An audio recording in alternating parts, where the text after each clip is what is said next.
एक बड़ी खबर बता दें, प्लेसेस ऑफ वर्शिप एक्ट को लेकर यह बड़ी खबर है। सुप्रीम कोर्ट में सुनवाई। चीफ जस्टिस ने इस सुनवाई के दौरान कहा कि हम इस पर सुनवाई करेंगे, अगली तारीख तक कोई भी नया मुकदमा दर्ज नहीं हो। सीजेआई की तरफ से कहा गया है। सुप्रीम कोर्ट ने केंद्र सरकार से इस मामले को लेकर जवाब भी मांगा है। मथुरा और ज्ञानवापी समेत कितने मुकदमे हैं, सीजेआई ने यह भी पूछा और 4 हफ्तों में जवाब दाखिल करने को कहा गया है। केंद्र सरकार को 4 हफ्तों का समय दिया गया है।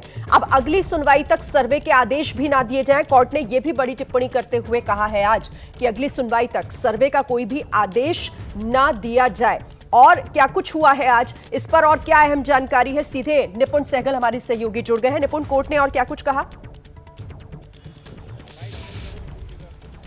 देखिए, सुप्रीम कोर्ट का साफ तौर पर कहना था कि प्लेसेस ऑफ वर्शिप एक्ट को लेकर हमारे पास याचिकाएं 4 साल से लंबित है, इन पर अभी केंद्र सरकार का जवाब भी नहीं आया है।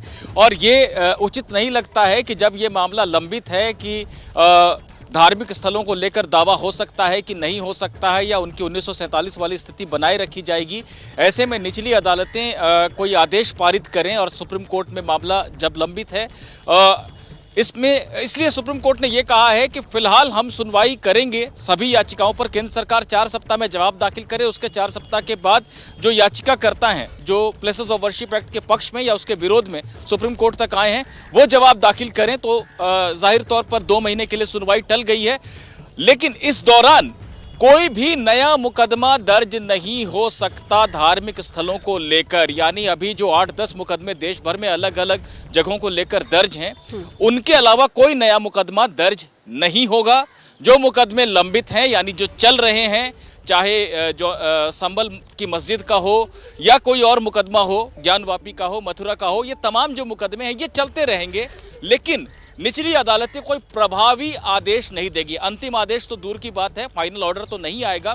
कोई ऐसा इफेक्टिव ऑर्डर जिससे मुकदमे पर बहुत असर पड़ता है वो नहीं दिया जाएगा। यहां तक कि सर्वे का भी आदेश निचली अदालतें फिलहाल ना दें जब तक सुप्रीम कोर्ट आगे की सुनवाई नहीं कर लेता है। ये एक अहम आदेश है। निपुण, और ये भी बताइएगा कि याचिका क्या थी, किसकी तरफ से दाखिल की गई थी, इसमें मांग क्या रखी गई थी, कोर्ट इस मामले को क्यों सुने?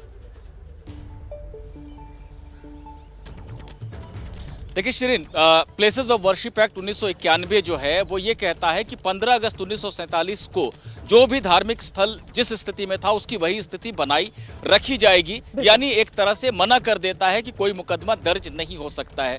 4 साल पहले जो याचिकाएं दाखिल हुई थी उनमें कहा गया था कि न्याय का रास्ता बंद नहीं कर सकते, मुकदमे दाखिल हो सकते हैं। 4 साल में जवाब नहीं दाखिल हुआ, आगे की सुप्रीम कोर्ट में कार्रवाई नहीं हो सकी है। लेकिन इस बीच में तमाम मुकदमे देश भर में दर्ज हो गए, जहां पर की अदालतों ने सर्वे का आदेश दे दिया। अब सुप्रीम कोर्ट ये कह रहा है कि पहले हमें ये तय करने दीजिए कि प्लेसेस ऑफ वर्शिप एक्ट के तहत ये मुकदमे चल सकते हैं या नहीं चल सकते हैं, इन पर पाबंदी है। फिलहाल जो दर्ज हो गए हैं उनमें कार्रवाई चले, लेकिन कोई इफेक्टिव आदेश न दिया जाए। ठीक है निपुण, आप रहिए हमारे साथ। इस वक्त वरिष्ठ वकील हरिशंकर